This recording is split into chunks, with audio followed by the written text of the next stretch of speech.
¿Qué tal, compas? Hoy vamos a revisar un tema de ginecología, cáncer de mama. El cáncer de mama es de esos temas que de cara al ENAR hay que saberlos de memoria. Algo similar como vacunas, de propio ginecología y obstetricia, aborto, cáncer de cervix. Son esos temas que te pregunten o no, tú no puedes presentarte sin sabértelo de pies a cabeza. Entonces, vamos a iniciar de lleno con este tema. Iniciamos con la definición. Les recuerdo que nosotros revisamos los temas de manera sistematizada. Definición, etiología, epidemiología, clínica, diagnóstico y tratamiento. En este caso, ¿cuál es la definición del cáncer de mama? Es un crecimiento anormal y desordenado de las células del epitelio de los conductos o lobulillos mamarios con capacidad de metástasis. Cuando hablemos de cáncer de mama, nos vamos a referir principalmente al tipo ductal, debido a que es el más frecuente. El lobulillar también se llega a presentar, sin embargo, es un tema, digamos que aparte en este sentido. Entonces nos vamos a enfocar en el ductal. Hay invasor y no invasor. El invasor es el ductal infiltrante, hasta en un 80% de los casos, y el no invasor, el ductal in situ, que hasta el 60% puede evolucionar hasta un carcinoma infiltrante. Nos pasamos a la epidemiología. ¿Por qué toma tanta importancia el cáncer de mama?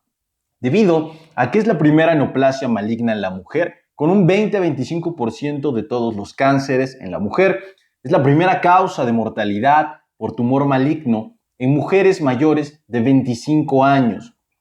En México, lamentablemente, se detecta en fases avanzadas cuando la supervivencia o donde la supervivencia se vuelve menor al 30% a los 5 años. La edad media de aparición son 49 años.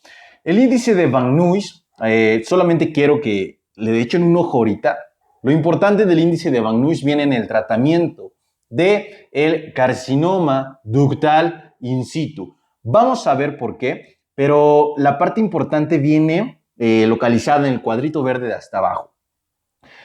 Dependiendo del riesgo de recaída local, si es bajo, medio o alto, va a ser el tratamiento que le vamos a ofrecer a nuestra paciente con carcinoma in situ.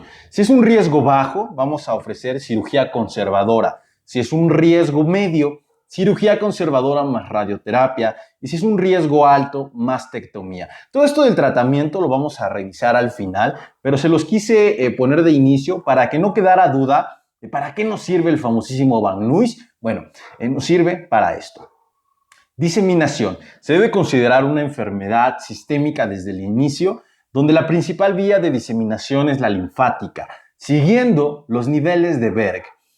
Los principales lugares de metástasis, ¿cuáles son? En orden descendente, pulmón, hueso y cerebro. ¿Cuáles son los niveles de Berg? Nivel 1, por debajo del borde inferior del pectoral menor. Nivel 2, posterior al pectoral menor. Y nivel 3, subclavicular en el ángulo de la vena axilar. ¿Cuáles son los que nos deben de importar? El nivel 1 y el nivel 2. ¿Por qué? Porque en una linfadenectomía se remueve el primer y el segundo nivel. Nos pasamos a la clasificación TNM. ¿Qué es lo que me interesa que recuerden de la clasificación? Lo más importante es el tamaño del tumor. Y se los pongo resumido en la parte derecha en los cuadritos rosados. T1 va a ser un tumor menor a 2 centímetros. T2 va a ser un tumor de 2 a 5 centímetros. T3 va a ser un tumor mayor a 5 centímetros. Y T4 va a ser un tumor de cualquier tamaño, acompañado de complicaciones. ¿Cuáles son las principales complicaciones? Las que todos hemos escuchado. Fijado, extensión a pared costal, con edema, con úlcera, piel de naranja o un tumor inflamatorio. Esto es lo que deben recordar de la TNM. Como tal, la TNM es importante, sí, pero para fines prácticos, fines de médico general, no hay que memorizarla. Lo que sí hay que recordar es el límite quirúrgico. El límite quirúrgico es un 3C. Bajo ciertas condiciones, todo cáncer de mama es quirúrgico excepto con metástasis, un estadio 4. Ahorita vamos a ver que de estadio 1 a estadio 3A, el tratamiento inicial va a ser quirúrgico. De un estadio 3B, un 3C o un inflamatorio, hay que dar quimioterapia antes de la cirugía. Pero todo esto del tratamiento viene bien específico y lo vamos a revisar al final. No se me adelanten. Seguimos con la clasificación TNM, solamente para que la conozcan. Les repito, lo importante y lo que hay que saber de memoria es esto: el tamaño del tumor y cómo se clasifica: T1, T2, T3 y T4. Nos pasamos a los factores de riesgo. Esta parte es un tanto árida, pero vamos a tratar de descifrar esa clave para aprender los factores de riesgo de una manera sencilla. Entonces, los factores de riesgo se dividen en biológicos, iatrogénicos o ambientales, de la historia reproductiva y del estilo de vida, que son los únicos modificables y por eso cobran cierta importancia. Ahora vamos a hacernos una idea general de los factores de riesgo. Los revisamos y después tocamos esta parte de cómo recordarlos de manera sencilla. Factores de riesgo biológicos: sexo femenino, debido a que el cáncer de mama se puede presentar en varón, pero no es lo más frecuente. Envejecimiento: a mayor edad, mayor riesgo. Historia personal o familiar de cáncer de mama, familiares de primer grado. Antecedentes personales de hiperplasia ductal atípica. Vida menstrual de más de 40 años, la famosa menarca temprana y menopausia tardía. Densidad mamaria. Y por último, ser portador de gen BRCA1 o BRCA2. Nos pasamos a los iatrogénicos, los cuales son un tanto obvios: radiación ionizante, tratamiento con radioterapia en tórax. Los factores de riesgo de la edad reproductiva, ¿cuáles son? Nuligesta, primer embarazo a término después de los 30 años de edad, y terapia hormonal en la peri o en la posmenopausia por más de 5 años. Si se dan cuenta, estos factores de riesgo como tal son factores de riesgo de una ventana estrogénica amplia. Esa es la clave en los factores de riesgo de la edad reproductiva. Factores de riesgo del estilo de vida: alimentación rica en carbohidratos y baja en fibra, dieta alta en grasas, obesidad, sedentarismo, alcohol y tabaquismo. Son los factores de riesgo que nos producen placer, para decirlo de una manera sencilla y que no se les olvide, ¿no? Y bueno, ¿cuál es el resumen de todo esto? ¿Cómo puedo recordar los factores de riesgo de manera sencilla? Recordando su clasificación. Biológicos son los principales, ¿no? A ver, biológicos, bueno, ¿cuáles se me ocurren? Antecedente de cáncer de mama en familiar de primer grado. ¿Qué otro factor de riesgo biológico? Edad. A mayor edad, mayor riesgo. Sexo femenino, otro factor de riesgo biológico. Menarca temprana, menopausia tardía.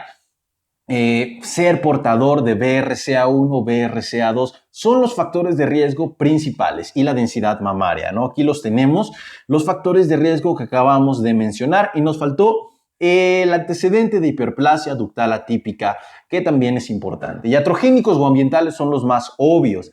Antecedente de radiación ionizante. De la historia reproductiva, quedamos que es una ventana estrogénica amplia, que nos puede dar una exposición a estrógenos prolongada a lo largo del tiempo.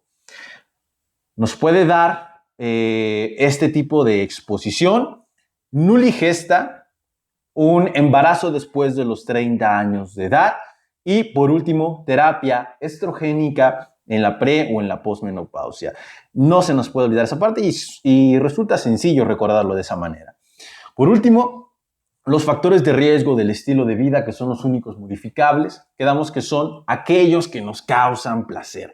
Entonces, dieta alta en carbos, dieta baja en fibra, alta en grasa, obesidad, sedentarismo, tabaquismo y alcoholismo. Y así los pueden recordar de manera sencilla. ¿Por qué? Porque si se llegan a preguntar estos factores de riesgo, pueden preguntarle cuántos factores de riesgo tienes de este caso clínico, cuáles son de la etapa reproductiva, de la edad reproductiva, del estilo de vida, cuáles son modificables, etc. Nos pasamos a las actividades de prevención y detección de cáncer, donde toma principal importancia la mastografía. La mastografía se realiza a partir de los 40 años y hasta los 69 años cada 2 años. A su vez, el examen clínico se realiza a partir de los 25 años y de forma anual, y la autoexploración mamaria a partir de los 20 años de forma mensual. Si hay antecedente de cáncer de mama o mutación BRCA 1 o 2, el tamizaje se inicia a los 30 años o 10 años antes del diagnóstico del familiar que tuvo cáncer, no antes de los 25 años. Algo importante que mencionar en esta parte es que la autoexploración mamaria no modifica el riesgo o la progresión del cáncer de mama como tal, a diferencia del examen clínico y la mastografía, que sí modifican la historia natural de la enfermedad. En este caso, la autoexploración mamaria, al detectar ya datos de una enfermedad avanzada, lamentablemente no lo modifica. Sin embargo, sí se recomienda realizarla, ¿no? Importante mencionarlo para no confundir a la población y, bueno, para tenerlo en cuenta para el examen. Clínica. ¿Cuál es la clínica típica de cáncer de mama? Obviamente, masa palpable. Hasta el 80% de la clínica va a ser la masa palpable. ¿Y cuáles son las características? El famoso nódulo maligno. Irregular, duro, fijo, adherido a planos profundos y no doloroso. A contraparte de un nódulo benigno. ¿Qué se les ocurre? O una tumoración benigna, una patología benigna mamaria, el fibroadenoma, el quiste, la mastopatía fibroquística. ¿Cómo se presenta clínicamente? Regulares, no adherido a planos profundos y doloroso. Completamente lo contrario, hay que sospechar entonces un cáncer de mama. Cambios cutáneos, la famosa piel de naranja, retracción, úlceras, hasta en un 15% de los casos. Sin embargo, que quedamos que significa cualquiera de estas alteraciones un tumor ya clasificado como 4. Secreción serosanguinolenta siempre se debe estudiar. También hay que sospechar cáncer de mama, aunque la principal causa de secreción serosanguinolenta no sea el cáncer de mama, es el papiloma intraductal. Dato ahí para que lo tengan también en cuenta. Crecimiento ganglionar, axilar o supraclavicular y zonas de sistematización. El carcinoma inflamatorio tiene una aparición súbita, eritema, edema, piel de naranja y aumento de la temperatura de la mama. Importante para el diagnóstico, ¿qué debemos de solicitar a toda paciente con sospecha de cáncer de mama? Una mastografía y un ultrasonido bilateral. Se recomienda biopsia con TrueCut, si se requiere, ahorita vamos a ver la indicación de biopsia, determinación de receptores hormonales en caso de carcinoma ductal, resonancia magnética si se sospecha metástasis hepática, lo cual no es lo más frecuente. Quedamos que en orden descendente los sitios de metástasis son pulmón, hueso y cerebro. Tomografía o radiografía de tórax si sospechamos metástasis, sobre todo a partir de un tumor 3A. Importante en la biopsia, el diagnóstico definitivo es con TrueCut. La biopsia con aspiración con aguja fina no es diagnóstica de cáncer. Se utiliza para biopsia selectiva a ganglio centinela y ahorita lo vamos a revisar. Nos pasamos a una parte bien importante, el BIRAT. El BIRAT nos da 6 categorías, 7 si contamos la 0, ¿no? Pero bueno, son 6 como tal. ¿Cuál es la categoría 0? Es un BIRAT no valorable. Se necesita evaluación adicional de imagen para comparar. Ahí es cuando está indicado, por ejemplo, un ultrasonido. Entonces, BIRAT 0, BIRAT no valorable. BIRAT 1, BIRAT negativo, es decir, una mama sin ninguna alteración. BIRAT 2, hallazgos benignos, 0% de probabilidad de malignidad. BIRAT 3, hallazgos probablemente benignos, de un 0 a 2% de probabilidad de malignidad. BIRAT 4, aquí dice sospechoso. Yo lo memoricé como probablemente maligno. Ahí se los dejo a que ustedes lo memoricen como ustedes quieran. Pero si se dan cuenta, en un BIRAT 4, el riesgo, la posibilidad de padecer cáncer aumenta de forma exponencial, brutal, del 2 al 95%, lo cual es una locura.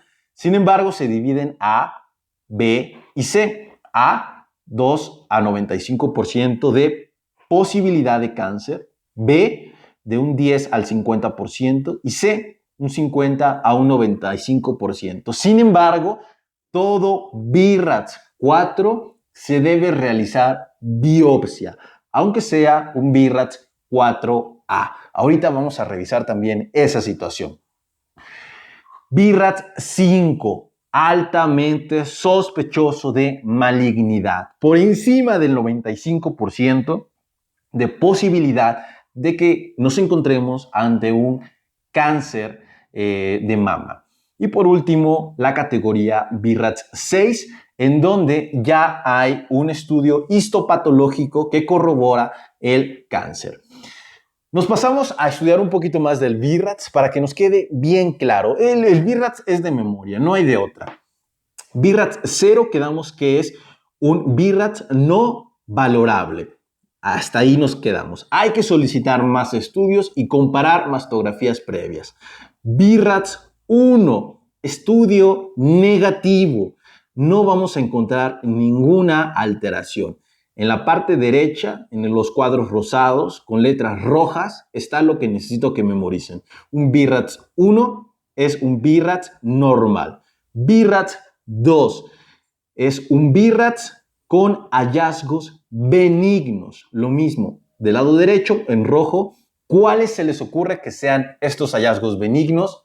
El fibroadenoma, los quistes y ganglios linfáticos, principalmente. Nos pasamos al BIRAT 3.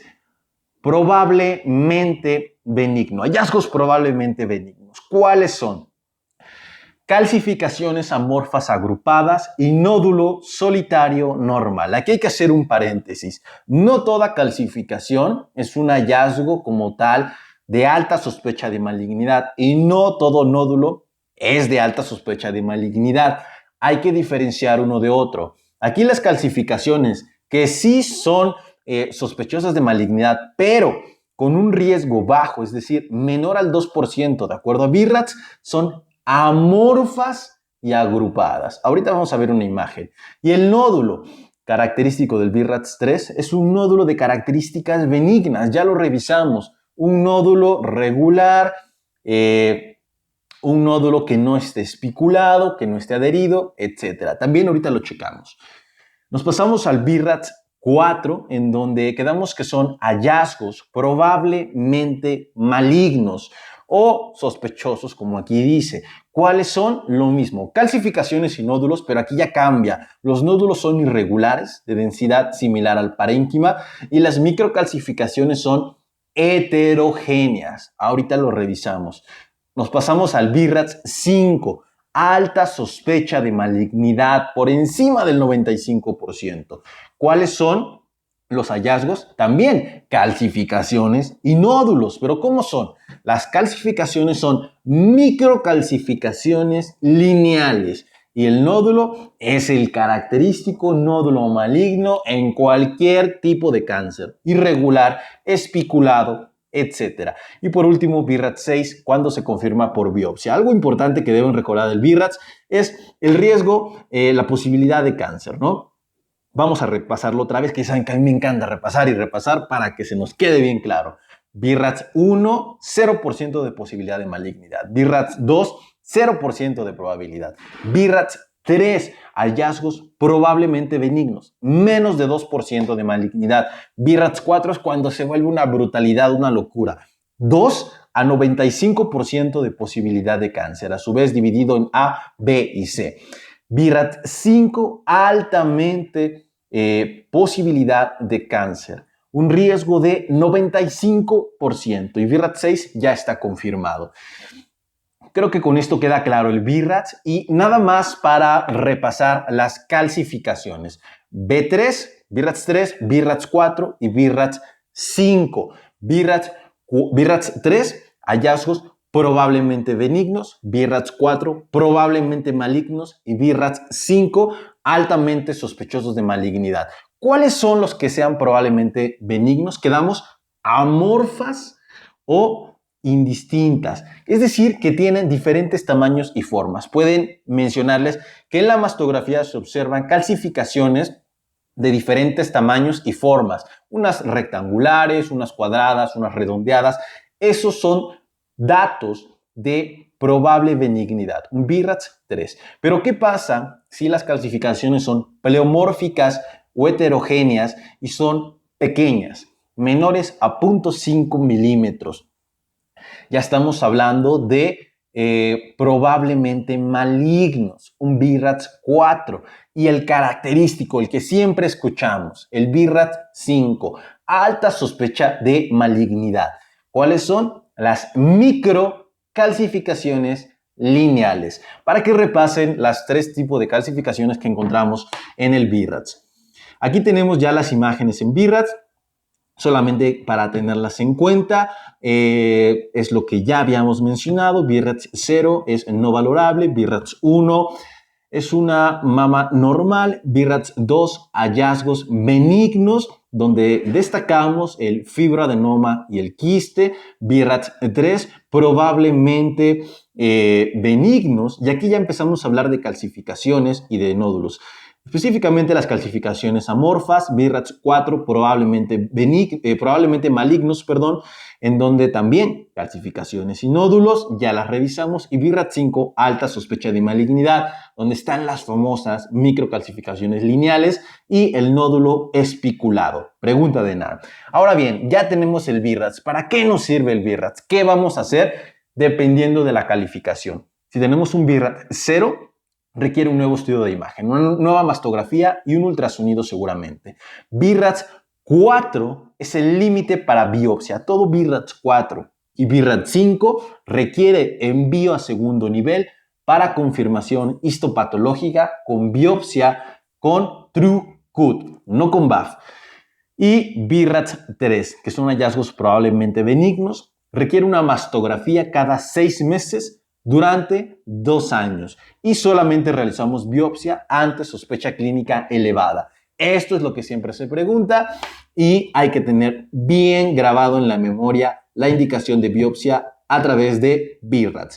Indicaciones de ultrasonido, las más preguntadas y las más importantes. Mujer de menos de 35 años con sintomatología mamaria, debido a que estas mujeres tienen normalmente mamas más densas. Embarazo con sintomatología mamaria por razones obvias de la exposición a la mastografía y un BRAF 0. Podemos añadir ahí los quistes, que también se realiza ultrasonido. Biopsia, indicaciones, ya lo mencionamos. Y otra cosa que hay que tener en cuenta, que la BAF, la biopsia por aspiración con aguja fina, no es diagnóstica de cáncer. Requiere confirmación por TrueCut, por lo cual no se debe de realizar. Solamente se utiliza si realizamos una biopsia selectiva a ganglio centinela, en donde es el diagnóstico de elección. Por otro lado, la biopsia por aguja de corte sí es el diagnóstico de elección para cáncer de mama. Si no contamos con aguja de corte, podemos realizar una biopsia incisional o excisional, debido a que, la aguja de corte normalmente, en algunas instituciones públicas, pues no se cuenta con ella y se realiza una biopsia incisional o excisional dependiendo del caso. Estudios complementarios, todo lo que se les ocurra, pero vamos a destacar 2, receptores estrogénicos y progestacionales y HER2 y NEU. ¿Por qué? Porque tiene mucho que ver en el tratamiento. Ahora bien, el riesgo de cáncer de mama, dependiendo de las asociaciones al tumor. Riesgo bajo si todo está bien, es decir, ganglios negativos, receptores estrogénicos positivos y HER2-NEU no se expresa. Riesgo intermedio, una cosa mal, ya sea ganglios positivos, ya sea receptores negativos o HER2-NEU sobreexpresado. Y por último, riesgo alto, 2 o más cosas mal, es decir, ganglios más no sé, receptores estrogénicos negativos. ¿Y por qué es esto malo? Porque no podemos dar terapia antiestrogénica, por eso es que es malo. Y el HER2-Neu, por otro lado, si se sobreexpresa, ahí es donde tenemos problema y hay que dar tratamiento. Pero bueno, riesgo alto cuando sumamos dos cosas mal. El principal factor pronóstico es la afectación ganglionar. Tratamiento a la carta. Ya se viene lo más padre, lo más interesante del cáncer de mama, el tratamiento. Y aquí me interesa que recuerden esta diapositiva y otras dos que les voy a poner. El tratamiento es a la carta, pero tiene indicaciones bien específicas en donde no hay lugar a dudas de, yo me imagino que pues hay que darle cirugía, yo creo que hay que darle radio, yo creo que hay que darle tamoxifeno. No. ¿Se da o no se da? Y eso es de acuerdo a lo que está estipulado en las guías. De primera instancia, cirugía es la opción primaria de tratamiento. Siempre que se pueda realizar cirugía, hay que realizarla. Cirugía conservadora se debe de ofrecer en todo tumor menor a 3 centímetros. Esa es la principal indicación y hay que ofrecerla. Todo carcinoma invasor debe incluir valoración axilar. Ya lo vamos a ver ahorita, biopsia selectiva gangliocentinela o linfadenectomía. Radioterapia, ¿cuándo está indicada? Siempre que se realice cirugía conservadora. Radioterapia posterior a cirugía radical en tumores mayores a 5 centímetros. Ganglios afectados o márgenes muy próximos. Quimioterapia básicamente siempre. Antraciclinas y taxanos con ganglios positivos o tumor mayor a 0.6. Hormonoterapia, siempre que existan receptores hormonales positivos. ¿Cuál es la hormonoterapia que utilizamos? Antiestrógenos e inhibidores de la aromatasa. Y por último, HER2-Neu sobreexpresión. Hay que dar tratamiento con trastuzumab siempre que haya sobreexpresión. Contraindicaciones de cirugía conservadora. Quedamos que se debe ofrecer cirugía conservadora a toda paciente que tenga un tumor menor a 3 centímetros. Hay que ofrecerla, ya que se decida realizarla o no, es otra cosa, pero se debe de ofrecer. ¿Cuándo va a estar contraindicada? A pesar de que sea un tumor menor a 3 centímetros, cuando esté contraindicada la radioterapia. ¿Por qué? Porque quedamos que una indicación de radioterapia es siempre que se realice cirugía conservadora. Otra contraindicación de cirugía conservadora es mal resultado estético por tamaño mama tumor. Es decir, un tumor menor a 3 centímetros que cumpla esta limitante para cirugía conservadora, pero que sea una mama pequeña. No merece la pena realizar esta cirugía si va a ser similar a una mastectomía. Por último, las indicaciones de biopsia selectiva gangliocentinela, siempre que sea un tumor menor a 5 centímetros. Y recordar que aquí sí la indicación es BAF. Pero si tenemos una BAF o un TrueCut positivo, que ya posterior a una biopsia selectiva gangliocentinela ya no está indicada, pues obviamente la biopsia selectiva. Hay que realizar entonces una linfadenectomía. Esas son las indicaciones entonces para biopsia selectiva. Lo que está fuera de esto, ya hay que realizar una linfadenectomía. Generalidades de la hormonoterapia, quedamos que utilizamos antiestrogénicos como el tamoxifeno e inhibidores de la aromatasa. El tamoxifeno en premenopáusicas y los inhibidores de la aromatasa en posmenopáusicas. Eso es lo más importante. Y la cirugía conservadora es lumpectomía o escisión local amplia. Indicación, exactamente, menos de 3 centímetros y que no esté contraindicada la radioterapia.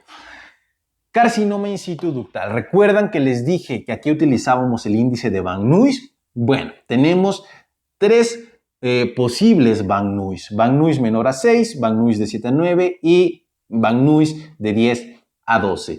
Si tenemos un Van Nuys de 4 a 6, quedamos que se hace cirugía conservadora sin radioterapia. Van Nuys de 7 a 9, cirugía conservadora más radioterapia. Y Van Nuys mayor a 10 o 10 a 12, mastectomía. ¿Cuáles son los pasos a seguir en un carcinoma in situ? De forma resumida, esta es la imagen que necesito que recuerden. Primero, valorar la cirugía conservadora versus mastectomía. Ahí metemos el Van Nuys. Van Nuys leve o moderado, podemos realizar cirugía conservadora. Segundo paso, cirugía conservadora, valoramos índice de Van Nuys para dar o no dar radioterapia. Van Nuys leve, es decir, de 4 a 6, no damos radio. Van Nuys de 7 a 9, ahí está indicada la radioterapia. Y por último, valorar hormonoterapia si tenemos receptores estrogénicos positivos, tamoxifeno en premenopáusica, inhibidor de la aromatasa en postmenopáusica.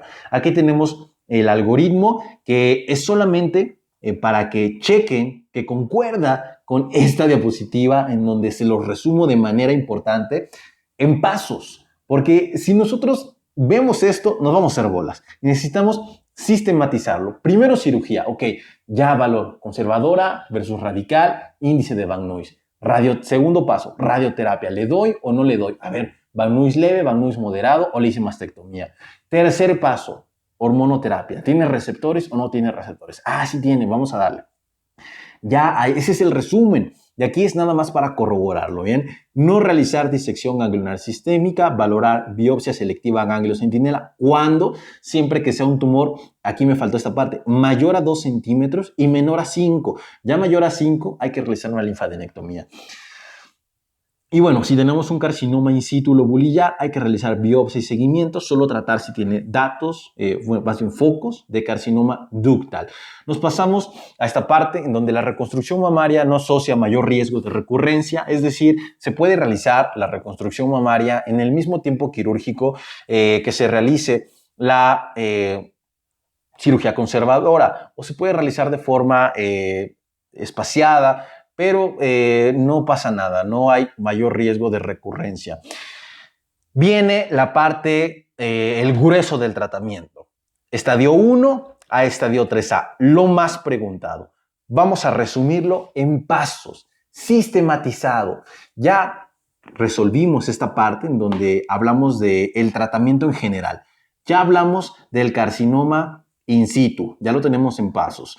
Ahora nos pasamos a el carcinoma en estadio 1 a estadio 3A. Primer paso, valorar cirugía conservadora contra radical. Indicación para conservadora, exactamente, menor a 3 centímetros. Segundo paso, biopsia selectiva ganglio centinela o linfadenectomía. Recuerden que todo carcinoma invasor requiere valoración de ganglios. Ahora bien, ¿cómo defino una u otra? Ya lo vimos. Biopsia selectiva ganglio centinela, siempre que sea un tumor mayor a 2 centímetros, menor a 5 centímetros. Y si sale BAF positiva, realizamos linfadenectomía. O ganglios mayores a 5 centímetros, linfadenectomía de inicio. Tercer paso, valoramos radioterapia. ¿Cuándo quedamos que está indicada la radioterapia? Exactamente, siempre que se realice cirugía conservadora. Otras indicaciones, ganglios positivos. Esa es otra indicación bien importante. Cuarto paso, valorar quimioterapia, que es prácticamente siempre. Quinto paso, valorar hormonoterapia, siempre que tengamos receptores estrogénicos positivos. Y sexto paso, valorar terapia con trastuzumab de acuerdo a la sobreexposición de HER2-neu. Este es el resumen. Yo les prometo que si se acuerdan de esto, van a poder resolver cualquier pregunta en relación al tratamiento. Esta unida con esta imagen en donde hablamos de las generalidades. No hay pierde. Aquí tenemos el algoritmo para corroborar esta situación. Un paciente con diagnóstico de cáncer de mama de estadio 1 a 3A, cirugía conservadora con o sin patrón oncoplásico, más ganglio centinela o disección radical de axila, o por otro lado, mastectomía radical con o sin reconstrucción inmediata, considerar quimio, considerar terapia con anti-HER con trastuzumab, considerar radio, considerar hormonoterapia. Si lo ven así, dicen, ¿qué pedo, no? Pues considerar todo, pero ya si lo vemos aquí, ya tenemos una idea. Y si lo revisamos con esto, ya tenemos todas las respuestas. Vamos a continuar, ya para terminar. Generalidades muy importantes, los márgenes son de 2 a 10 milímetros. Hay que ofrecer cirugía conservadora a todas las candidatas, es decir, en tumores menores a 3 centímetros. Se puede utilizar quimioterapia en estadio 3 de inicio para reducir el tamaño del tumor y así ofrecer una cirugía conservadora ¿Por qué? Recordemos que el estadio 3, ¿cuánto mide? Más de 5 centímetros. Se sale de nuestro parámetro de cirugía conservadora, se puede iniciar con quimio y posterior hacer una cirugía conservadora, pero no se recomienda. Se recomienda ahí la mastectomía. Todo carcinoma invasor debe incluir valoración de ganglios, no se les olvide, ya sea selectiva a ganglios centinela, que ya vimos las indicaciones, o linfadenectomía. Si es biopsia selectiva positiva, siempre se debe completar con una linfadenectomía. Por último, el carcinoma estadio 3B, 3C, inflamatorio. Aquí iniciamos con quimioterapia. Recuerden que les dije que todo cáncer de mama es quirúrgico bajo ciertas condiciones. Aquí también es quirúrgico, pero aquí se inicia con quimio. Y si hay respuesta, valoramos cirugía. Tercer paso, radioterapia. Quinto paso, hormonoterapia. Sexto paso, trastuzumab. Lo mismo, el algoritmo para valorar esta situación. El estadio 3B y 3C son irresecables al inicio. Sin embargo, si responde, se puede utilizar cirugía. Entonces, el orden a seguir sería quimio, ciru, radio. Todos los casos de carcinoma inflamatorio, ahí sí hay que iniciar con quimioterapia también. Enfermedad recurrente, lamentablemente, al igual que la enfermedad metastásica, es una enfermedad incurable en donde el tratamiento es paliativo. Les dejo esta parte en donde se habla de esta situación, el tratamiento paliativo y el tratamiento del linfedema posterior a cirugía, que se puede presentar por la linfadenectomía. Puede ser conservador o quirúrgico, rara vez se realiza, pero hay que tenerlo en cuenta. La vigilancia de la paciente con cáncer de mama, consulta cada 6 meses, los primeros 5 años, posterior anual con mastografía y cada 6 meses con mastografía si se usó cirugía conservadora más radioterapia. No se les puede pasar esta situación de cada cuánto ir revisando a mi paciente. 6 meses por 5 años y después anual con su mastografía. ¿Cuándo referir a una mujer? Pues simplemente cuando hay sospecha de cáncer de mama, no hay más. En primer nivel no le vamos a hacer absolutamente nada más allá de pedir la mastografía, asignar el BIRATS, que bueno, lo asigna el médico radiólogo, y a nosotros solo nos toca saber qué hacer con ese BIRATS. Eso es lo importante. Ya de ahí todo lo demás es claramente de segundo y de tercer nivel de atención. Entonces, una tumoración mamaria de características malignas, hay que enviarlo. Alteraciones en la piel, hay que enviarlo. Descarga sanguinolenta, lo mismo. BIRATS 3, ¿para qué? Para que se esté en vigilancia cada 6 meses por 2 años. BIRATS 4 y 5, quedamos que es indicación de biopsia. ¿Cómo? Con TrueCut, no con BAF, no se les olvide. Diagnóstico de hiperplasia ductal o lobulillar. Y obviamente, si tiene una biopsia positiva, pues hay que enviarla. Por último, cáncer de mama, en donde solamente hay indicaciones bien específicas que hay que tener en cuenta, lo demás es lo mismo. La mastectomía es el estándar para control quirúrgico local, se puede realizar con seguridad en cualquier trimestre. Cirugía conservadora a partir del segundo, mismos criterios terapéuticos que la no gestante, evitar quimio hasta la semana 35. Se puede considerar parto vaginal en caso después de la semana 38. La terminación temprana del embarazo no mejora el pronóstico de la enfermedad. Solamente para tenerlo en cuenta, la bibliografía, donde tenemos una norma oficial mexicana y 2 guías de práctica clínica con actualización 2017, una para el primer nivel de atención y otra para el diagnóstico y tratamiento en segundo y tercer nivel de atención. Eso es todo, compas. Es un tema muy padre, muy específico, en donde no debemos de dudar en nuestras respuestas si tenemos este conocimiento. La verdad es que no hay que rascarle mucho más. Esto es lo que deben de saber y les repito, si ustedes lo conocen, no debe haber lugar a dudas porque es muy específico respecto a las guías. Muchas gracias por haberme escuchado. Una disculpa por el tiempo si me tardé mucho, pero es un tema que lo requiere. Mucha suerte, compas. Estamos a unos días del ENAR y bueno, les dejo este video que espero les sirva y bueno, complementen su estudio con el video y pues nada. Muchas gracias, camaradas. Ahí andamos.